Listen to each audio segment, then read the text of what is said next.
Hi, everybody. My name is Roxanne Davenport.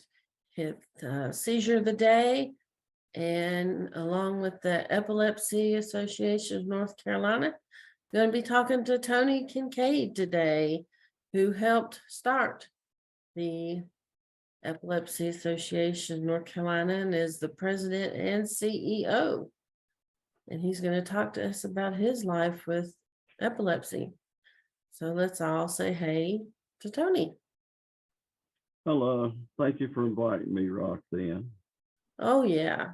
And thank you, for being a great friend and helping me get involved with something bigger than my little nonprofit that I was working with. So what you've done has grown throughout the state with counties, certain counties joining, and it's growing good for the hard work that you've done. Thank So, you. well, thank you. And I wanted to talk to you about what brought up your seizures. What happened that would cause you to have epilepsy? When I was 20, I was a kid in the local college studying business law, and I started having severe headaches. And I would go to class, my head would hurt me so bad I couldn't even remember where I parked the car. And many times I would just lose my vision. So one evening, I got so dizzy I couldn't sit up. So my family took me to the local hospital, and they said they weren't sure what's wrong with me, but I needed to go to a larger hospital, which they took me. And I went to North Carolina Baptist Hospital, and they told me I had a large AVM that had ruptured in my brain. And at the time, they called a priest to come in and see me, and they said, "You've got to have immediate surgery. And you only have 5% chance of living through this surgery because the aneurysm is in both hemispheres of your brain." So they rushed me in, and I had about a 13-hour surgery that night. And I woke up 2 weeks later out of a coma. And to my surprise, I couldn't move. I couldn't talk. And there are so many things on my left side I used to do that wasn't there anymore. Yeah, we take things like that for granted, don't we? We do. And Yeah. after 2 weeks, I could not talk at all. I would have to write on a piece of paper with my right hand and have somebody read it and tell me what I needed to know. And they told me and my parents the aneurysm left me in such bad shape I would spend the rest of my life in a rest home. So I decided, not for me, I'm not going to do that. And I fought like crazy with the help of God to get over this. So 2 years later, I could walk and I could talk. That's great. That's very good for us for having that much behind you to make you get up and do something, that not want to be this way. Yeah. So people can look up to you for that also. A lot of But things you've done. but But within that hmm, but within that period, I started having seizures. oh, And the first one I remember scared me to death. I didn't know where that was death coming on me or what it was, because nobody had explained to me a thing about having a seizure. yeah, that was how long ago? About what? Oh, that was in about 72. Okay. Yeah, they were just probably, I believe, starting maybe not even having MRI machines. So Well, if they anything like did, I that. don't remember one, but that was in the stone age of brain surgery and epilepsy. So Okay. I was able to walk after 2 years, and I tried to get a part-time job selling mobile homes, but the seizures just would not leave me alone. So I finally got enough control in the early or the mid 70s because I got married and I wanted to go to work. So I went to work for Duracell battery company here in Lexington. And I worked for them for 10 years, but during that 10 years, I was just plumb doped up on phenobarbital, Delank, and myceline. I'd go to work and I could do my job. But when I came home, I would sit down and go to sleep. My wife would wake me up and say, supper's on the table. I would go eat. And sometimes I would go to sleep before I finished eating my supper. Then I'd have to go to bed, and I had no family life. I had 2 little boys at the time, and they needed their daddy, and they didn't have me because I couldn't help it. And on weekends, when the other families would be out and enjoying themselves, I was sitting in my house doped up and worrying about all these seizures. Yeah, phenobarbital is tough. It's a barbiturate, yeah. And myceline's not too good for me. But I was so toxic on such a large dose trying to keep my seizures under control. And then at Duracell, I went to the cafeteria to eat my lunch. And they were usually about 250 ladies in the lunchroom. I felt something come over me. I didn't know why I was feeling this way. And I could feel something in my body just trying to jerk each way like it's trying to come out of my body. So next thing I knew, I had fell back on one of their tables where they were eating. And I had a grand mal seizure. And when I came out of that seizure, well enough to know what was going on, I was in the personnel office. We had the plant nurse in there. She had ammonia running underneath my nose, which was a dumb thing to do for a seizure. So the personnel man asked me, says, we're going to have to let you go. We can't have you working in this company with seizures. It's just too dangerous. And they called my brother over to come and get me because he worked there also. And that day I left, they said, you cannot come back in this building until you're seizure free. You've got to be controlled for at least 3 months. So I left. And when I left, I lost my income.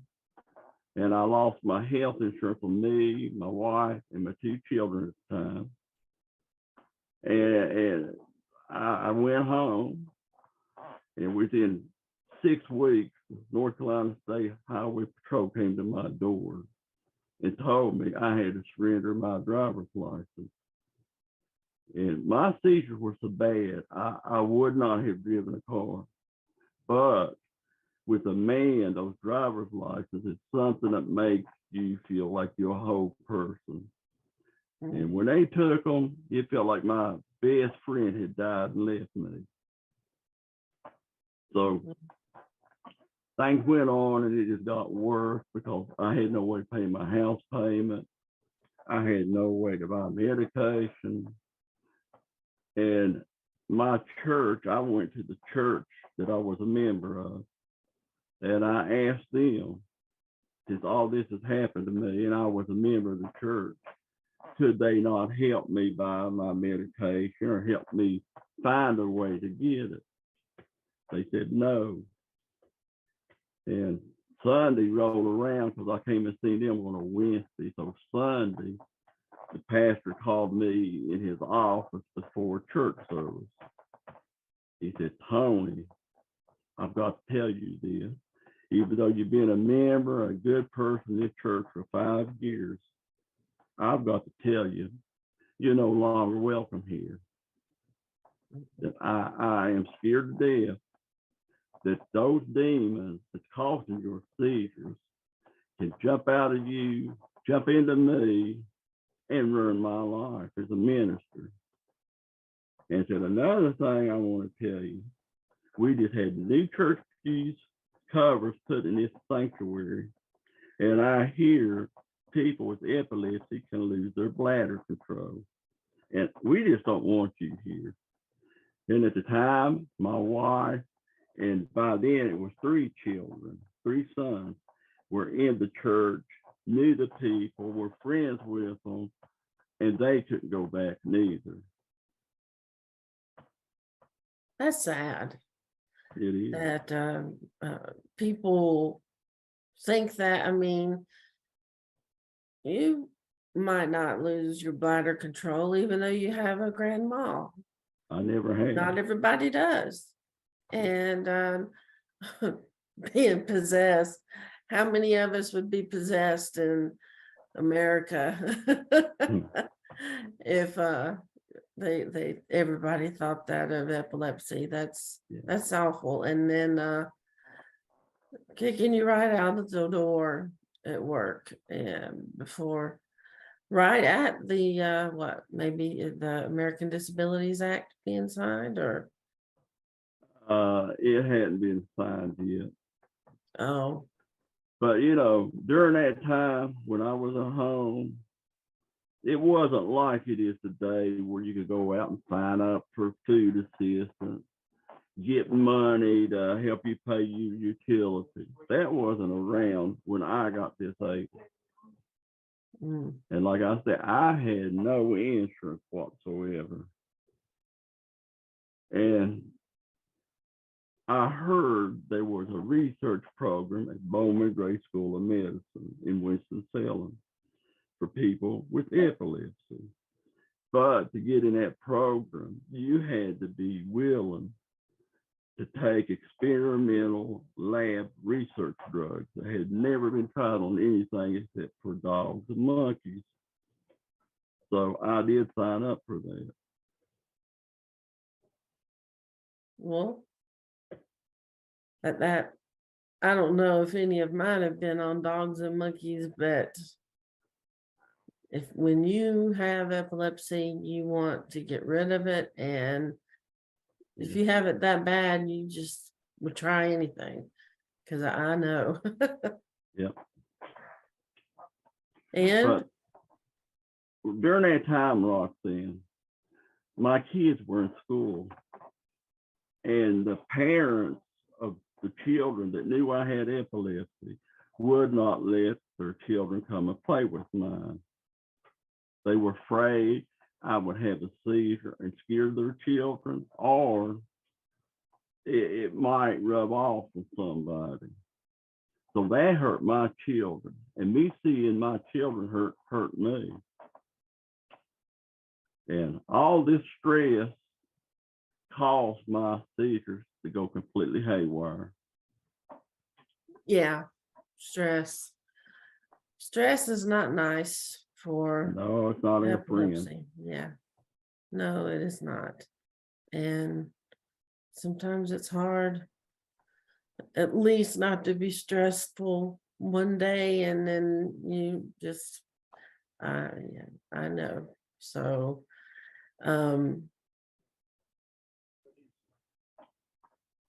okay, well, why don't we go and check the audience and see if they have any questions, or say hello. Oh yes, well, hello, Richard Clarkson. Yes, I know him. Thank you for dropping by. And let's see, so that was about 60 years ago that about his brother was, yeah, his brother had at a young age, yeah, they said he couldn't get any place in his so let's talk about his brother about 60 years ago. Wow. And then Jolyn Baker, she's here. I mean, yeah, she's here to talk to us and say, hey, Tony, she wanted to, moving, there we go. And wanted to say, hey, thank y'all for dropping by, because Tony, he's got a lot of work he's done. He's told us how he came about with his epilepsy, and tell him what was one of the first things that you did do with the having, the implant. Well, I shortly met Dr. J. Kiffin Penry in this study. He was the director of the Epilepsy Institute in the hospital. And he had worldwide credentials. And as he traveled the world, he would bring drugs back from India, Africa, anywhere somebody was doing drug research. A lot of drugs we couldn't get in this country that was approved in other countries. He tried every one on me and they would not work. So he said, well, there's some drug companies out here coming out with some new experimental medications. And would you be willing to take those? But first you got to sign a contract with me that there would be no lawsuits or any mention of the names of the companies that provide this to you. So of course, at the time I was having over 3,000 seizures a month with no hope. I couldn't even take a shower in my own house by myself. I couldn't even walk out my backyard by myself. I'd get so confused. I didn't know what I was doing or how to get back home. And I couldn't remember. Many times I would be sitting at my table eating supper with the kids and have a grandma seizure, either fall out of the chair or fall forward in my plate. And they had to see that. Yeah. And anyway, back with Dr. Penry, he told me that I'm going to try to help you. That all I ask you is you be honest with me.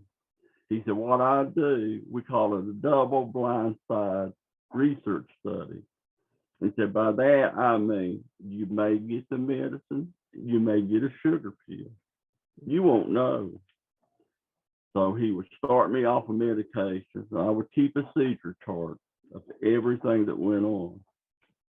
And he used to research names like gamma vina gamma, which now is anyway, it's on the market now, gabapentin. Oh. So I helped research that drug. And it just wouldn't do any good for me. And he tried me on several other research drugs. And nothing would do for me. So during this time, a minister come and talk to me. Said, Tony, I know your problem because I know you and your family. Said, but if you just had the faith of a mustard seed, you stop taking your medicine, stop seeing the doctor, and believe in God's word in the Bible, because his word can move mountains. And your epilepsy is just a little hump in the road. So being a dummy, wanting to try anything to stop my seizures, I listened to him. I stopped my medication. And within 4 days, I was just going one seizure to another. Yeah. I was admitted to the hospital and I had to be put on IVs to stop my seizures or slow them down. And the man's a good minister, love him, but please don't take advice from just anybody. That's right. That's right. Now we can just always call the nurse or call the physician before we do anything with the medication.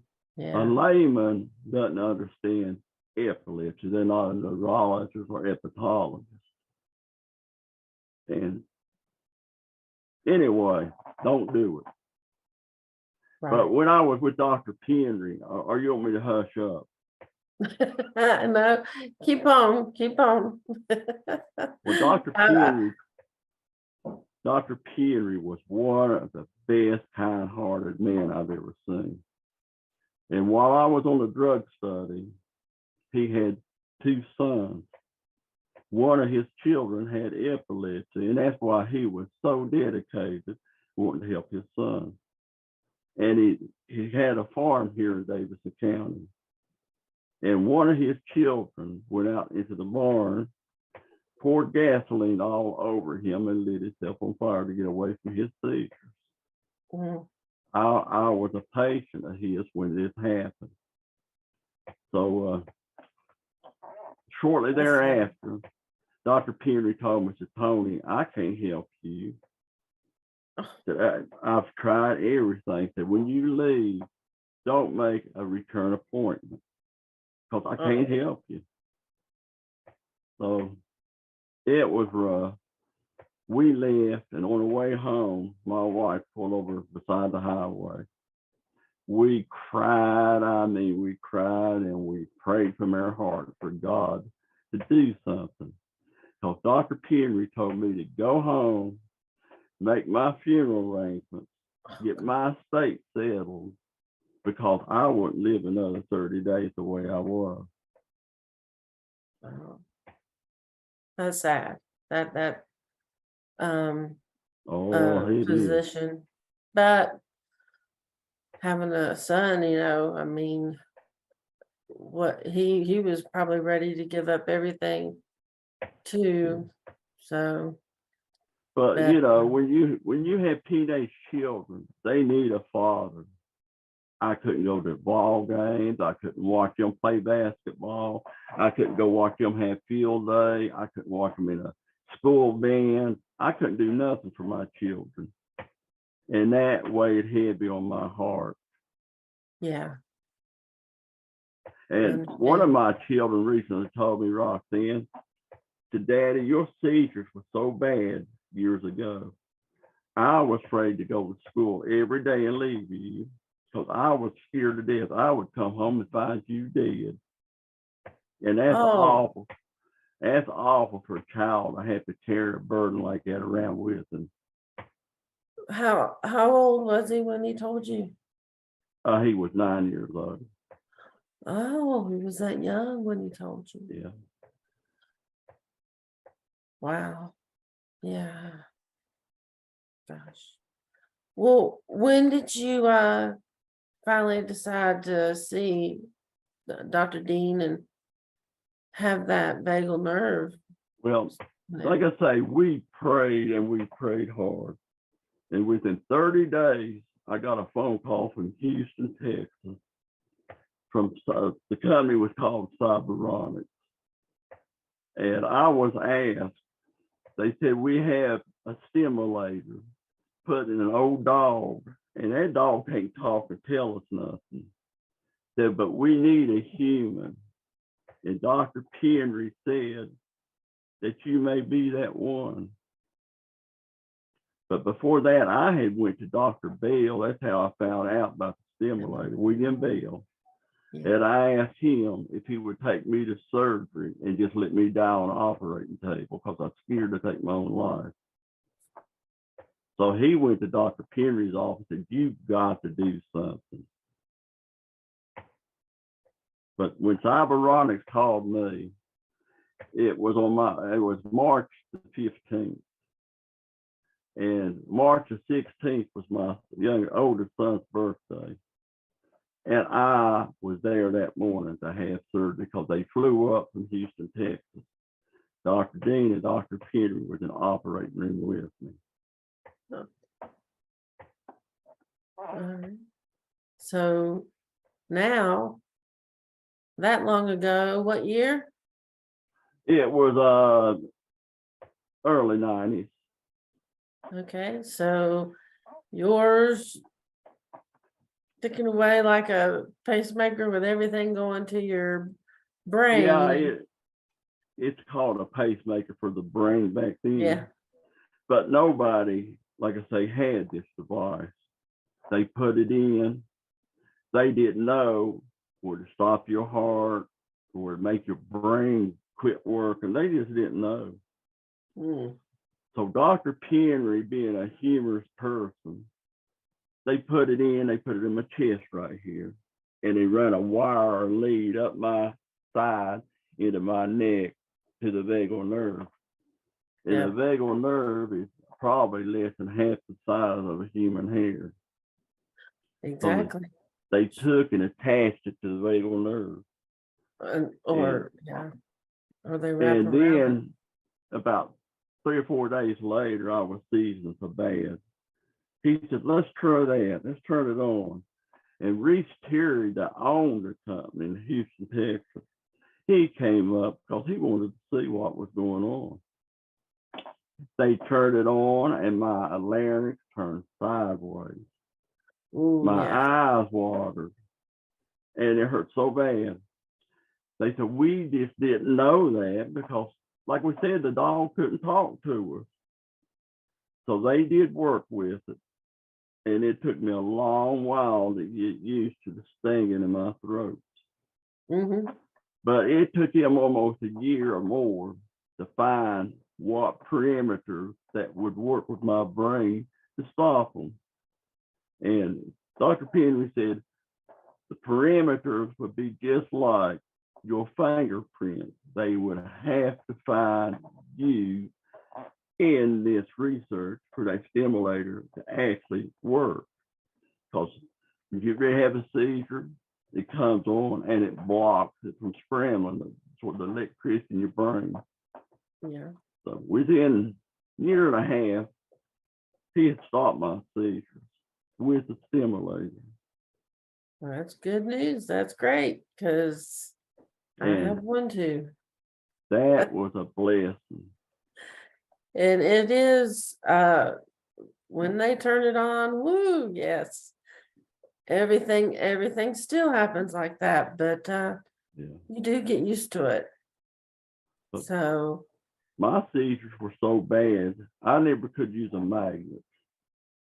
He oh, had to leave mine on, coming on so fast and so much. And during the okay. research study, I probably had 9 different stimulators put in because each time they would learn more and more. Yeah, what I have the magnet right here that I can use, thank goodness, because not everybody knows it or everybody studies up or anything, but mine are completely different than what yours were. And so that's why I can use my magnet and make it go off in between the time frame that they have it set on. And one thing though, you hear your throat, your voice change. Well, I do know with the magnet, they said it gave you a power surge all at once to stop the seizure. Yeah. Oh, okay. You could feel that. Okay. Yeah. Wow. Well, that was great. So let's talk about, first it was Davidson County, then we met. So now, how many counties in North Carolina We have got joined? about 14. 14. Yep. So we've got some more work to do. And you're trying now for seizure first aid in the schools. Well, let me start by why we started this group. Okay. When I started, I went to several epilepsy groups in this country, and I asked them for help. I couldn't get help from them. And I got thinking, after I got my seizure control, I don't want nobody to go through what I did, a near-death experience, trying to deal with epilepsy. So I fought the urge to do it for quite a while, but the Lord made me do this. And I decided we need somebody, because they so many fall into cracks here in North Carolina. Yeah. That can't get a foundation or a line for anybody to help them. So it started me wanting to help others. And we started the group, and we decided the group was going to be we want to engage because we need to talk about epilepsy. We need to educate, and we need to encourage, because people with epilepsy are not encouraged. People with epilepsy, there is no education in the community, no education in the school. You go to a doctor's office, you will not see epilepsy material in them. No. You go to a hospital, it's the waiting room or the lounge, and you will not see one piece of material in there about epilepsy. And I'm talking about major hospitals in North Carolina. Right. And we came together about 5 years ago, and we called ourselves the Epilepsy of Davidson County. And we got people in there with epilepsy. We can support them. We can support each other, and we can show each other that we care and we love each other. And that's something you're not going to find anywhere else. Because, during my time, I was alone. No one would come to me. There was no preacher even come to my house during 6 years of this. Mm-hmm. But one Christmas, I was about to give up because it was Christmas. I didn't have money to buy a Christmas dinner. I didn't have money to buy my wife anything or buy my children anything. So early that morning, the doorbell rang, and there was a man at my door. He said, "Mr. Kincaid, I've heard about you, and I have something for you." He said, "Shake my hand." So I did shake his hand. I said, "Well, who are you?" "Oh, that's not important. It's nothing really important. I was sent to here to see you." So when I took my hand down, there was $100 bill in my hand from a stranger I have never met. I had no idea who that was. But my wife did take it and buy us a good Christmas dinner. But during that time, I felt like my parents would have came in and helped me, but they didn't. I felt my neighborhood should come in and help me, but they didn't. And this is why we started this group, because we are people. We're not second-class people. We are people. And we find ways and resources to help people. We do. So we met, right? Yep. And then that's when we said we want to make this thing grow. Well, that's like when I met you, Roxanne, at Dr. Dean's office. Yeah. There was nothing out there for us. Dr. Dean could treat us, but she couldn't help us once we went out the door. And we got to be great friends. And I called you and I asked you, what name should we pick out for this group? And I suggested several names to you. So you was on the ground level to help me get this going.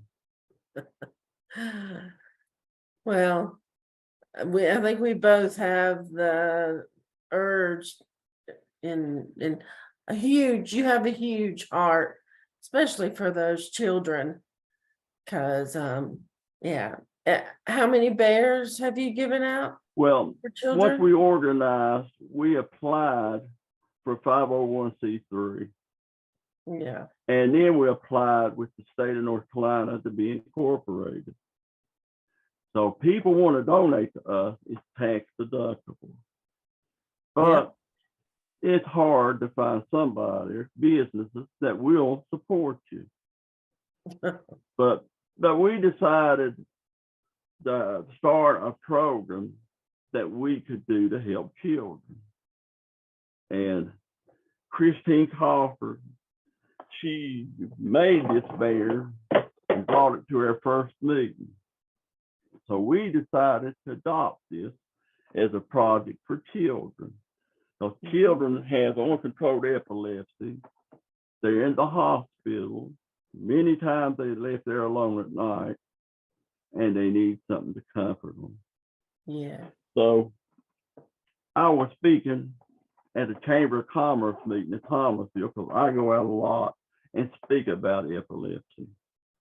And I spoke to a lady. She said, Tony, I've never told anybody I have epilepsy. She said, and when you talk about a purple bear, that I'm part of a group of crocheters that make many things. That would you come and talk to our group? So I did. And this was the byproduct of their meeting.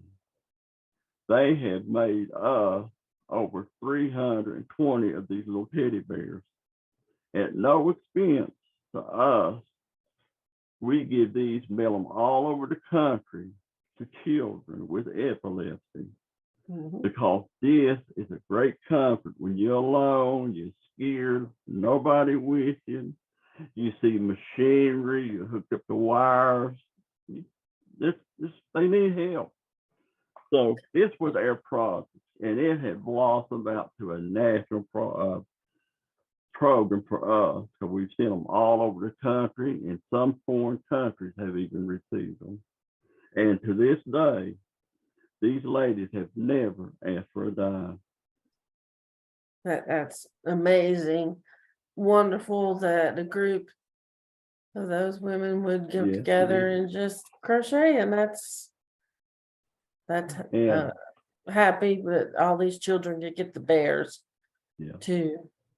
So now you're on all the ladies asked me to do is send them a picture of the child with the bear, because they have the biggest smile and it touches the children's heart. Yeah. And they get something out of it.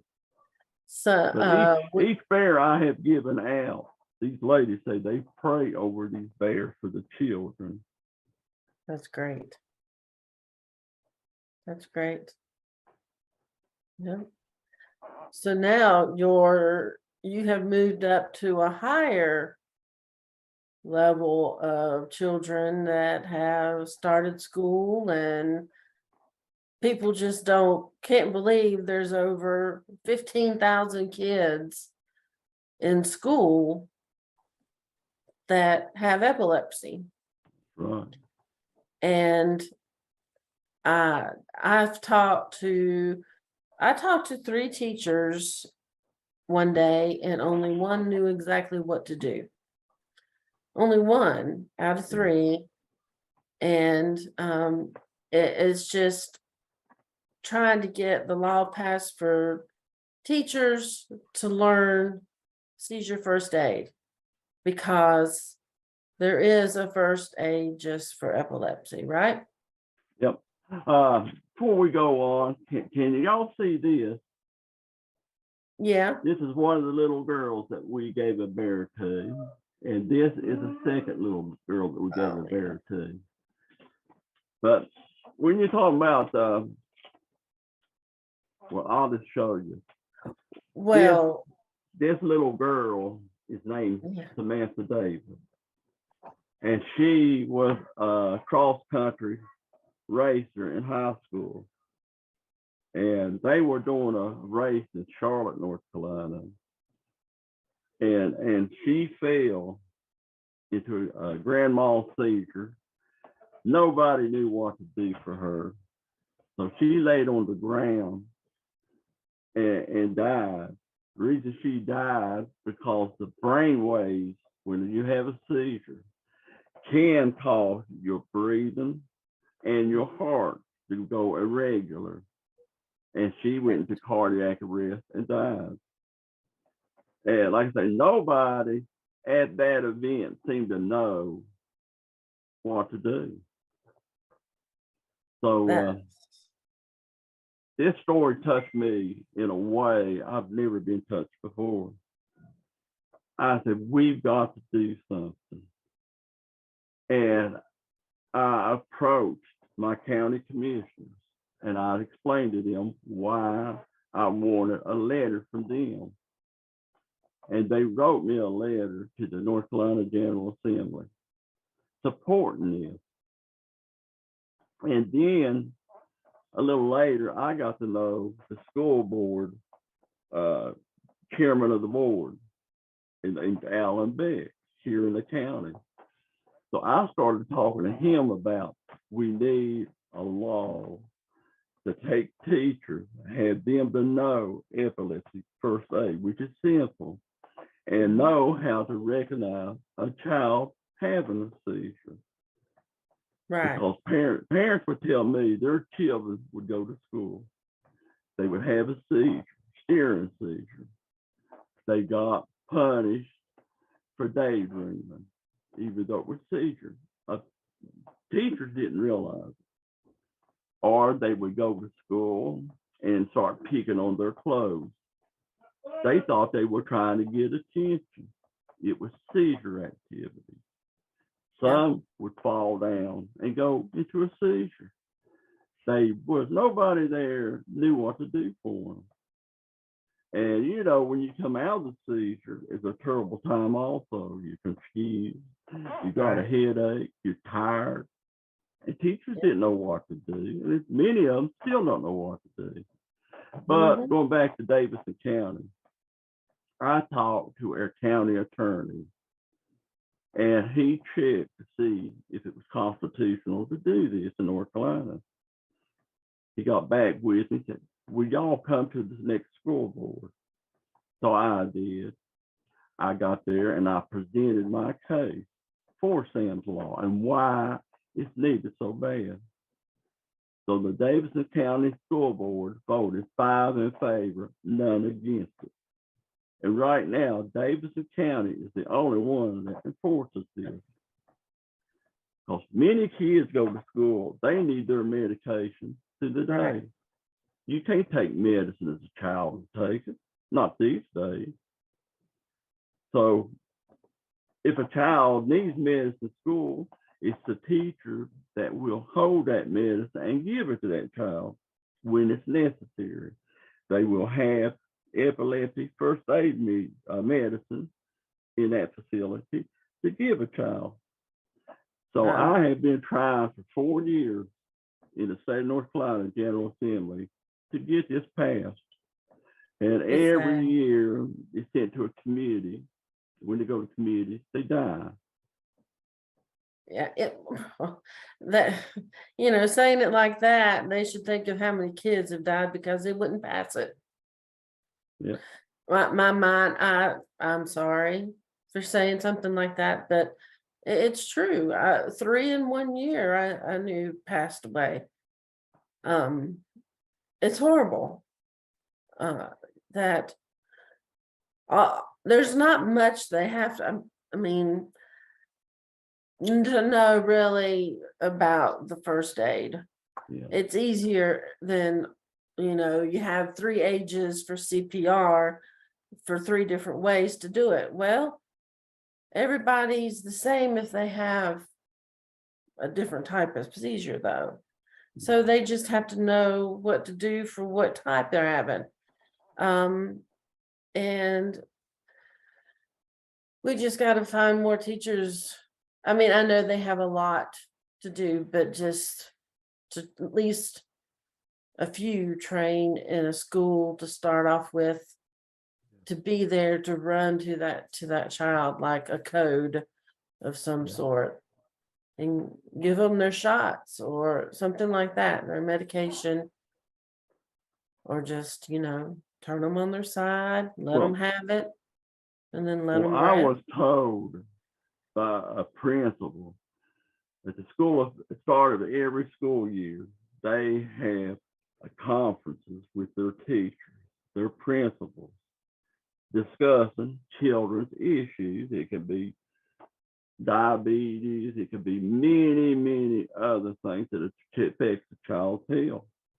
But epilepsy was not ever spoke about in these health meetings. So this year, he said, they started a couple years ago, but this year they spent a half a day talking about epilepsy. So once it got started, everybody had something to put into it. And he said Okay, it was the best time they've ever seen as far as seizure education in Davidson County. it just needs to spread to other counties. Well, let me know when you want me to speak about the state activity. Oh, go right ahead, because I don't we're know if you want to take a starting. break or not. Well, no, I don't think so. Okay. That's just because we're Okay. almost running out of time. So I had tried with the state of North Carolina to get this bill passed statewide. They wouldn't even bring it up. They said, well, their teachers don't want to be straddled with more work. They don't need it. And so they would have to take their time to be educated. And how much will it cost the state for programs?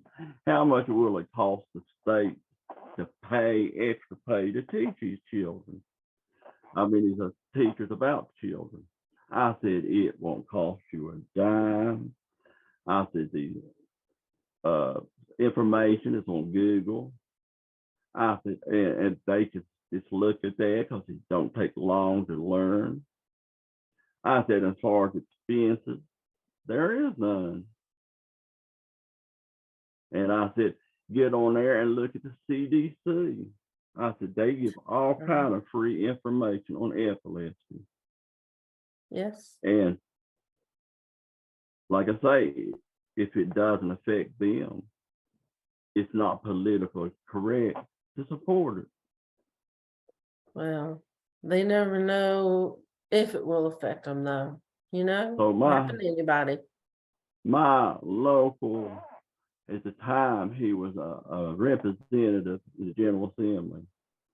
He and several others wrote a bill, but like I say, it went to committee, it died. No one got it out. And at one time, the Senate wrote a bill. The Senate and the House couldn't agree on the bill. So it went back to committee and died for the third time. And we tried to get it through this short session. Now, there are several representatives and several senators in Raleigh that want this. I've met with several. I've gone to Raleigh and met with Representative Chief Kidwell. He is probably, him and John Hollister are the biggest supporters of the Epilepsy Association that's in this state. But we got to educate more people there. Yeah. That's what we say. That's what's part of the saying for the Epilepsy Association, right? Right. You're right. But may I say one more thing about this? Okay. When it comes to anything we do, like I was talking about the literature we put in hospitals, doctors' offices, libraries, or anywhere we can get this information out. And mailing the bears out to children. Today, we spent over $1,000 just buying epilepsy literature for put out in there around our state. We don't get grants. We don't get state support. We do this out of our own pockets. And me and this group, more or less, beg the communities and out-of-state areas to donate $5, $10 to help us. And the people have been good to us. But I try in my county to find people that sponsor us to do things. They're not there. That's right. Right. Hard to get. You don't know why. It's the word that starts with an E. They don't want to sponsor. Who knows why? I was told if they sponsor us and it got out that they supported epilepsy education, it would hurt their business. I don't know why they would think that, because I would tell everybody how good they were, that, Yeah, spread it, spread the good yeah. news. You hear They more of were, bad than you do of good yeah, they of a were selling place. stores back before the virus started, welcome me in to talk to their employees about if somebody Okay. had a seizure, but that was very limited places that let me do that. Well, I've said it, I've written it in a couple of places online that we need help raising funds, because Congress isn't going to do anything. We're going to do it. And want to say the Epilepsy Association, nobody gets paid. We all volunteer. Right. And because it's from our hearts. Everybody has had something happen that says we need to teach more people Yeah. and train. Well, And I mean, you and me, they meet us, we might as well say, hey, my name is Roxanne and I have epilepsy. That's yep. But as I tell this group, my father once told me, if you don't speak up, nobody will ever hear you. And I urge everybody in our group to speak up, tell other people to get involved, because by unity, we can reach out and we can tap into people. But if we stay here by ourselves, it's hard to get people to listen. right. So that's why we want to spread this And across. I gotta say, Roxanne, I love everybody in our group. We have become one huge family that cares for each other. And Right. it's growing. I'm surprised people are waking up. Say, hey, what can I do? I want to get involved. They are. And finally, maybe oh gosh, how many letters you have written and posted and put online that people are finally noticing that we are spread We're out serious. and as one on Facebook. So that's what we can do, and just maybe follow in your footsteps for all that you have done, because of everything that you have on your wall behind you, all these letters from politicians that you get back, and from the president and from the governor. You have done a lot of work, and we just need to follow in your footsteps. But I enjoy it because good Lord spared my life for a reason. And it's to help fellow people with epilepsy. That's what the way I think. I have this for a reason. Yeah. So yeah, I guess people have to get that in their mind. There's not a cure. We've got to do something else about it. So But we got hope. yeah, I have read. I tell everybody I read journals. I don't read novels, but I have read one journal that is giving us hope because of what it's doing for a medicine they have now for autism. So maybe I can talk about that with you one day, Okay. because or I'll invite the the doctor that I talked to and told him I couldn't believe it. What? when can I take it? So we just got to look. Always a hope, and I want to thank you. I'm glad to be here, glad to take part in it, and for being a good friend, because and support epilepsy awareness. Right. Yep. We support Epilepsy Association of North Carolina, Yes, and thank you. want to keep on working on it. Thank I you. appreciate being here. Thank you. And I want to thank everybody that has come and has listened today. that has been during the live, or and thank anyone that has will be listening to this later because it'll be on Facebook and YouTube. So I want to thank y'all again, and everybody have a great night. Again, my name's Roxanne Davenport with Seizure of the Day and Epilepsy Association of North Carolina. Thank you. Good night. Thank you.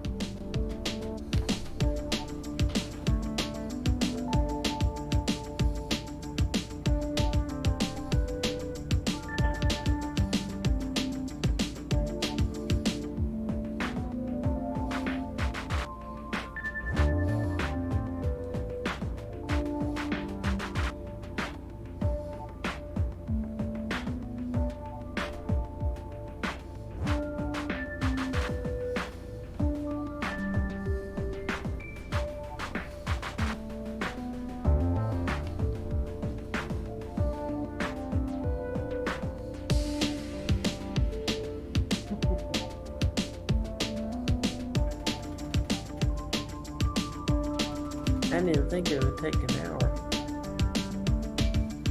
Maybe you can edit most of it out.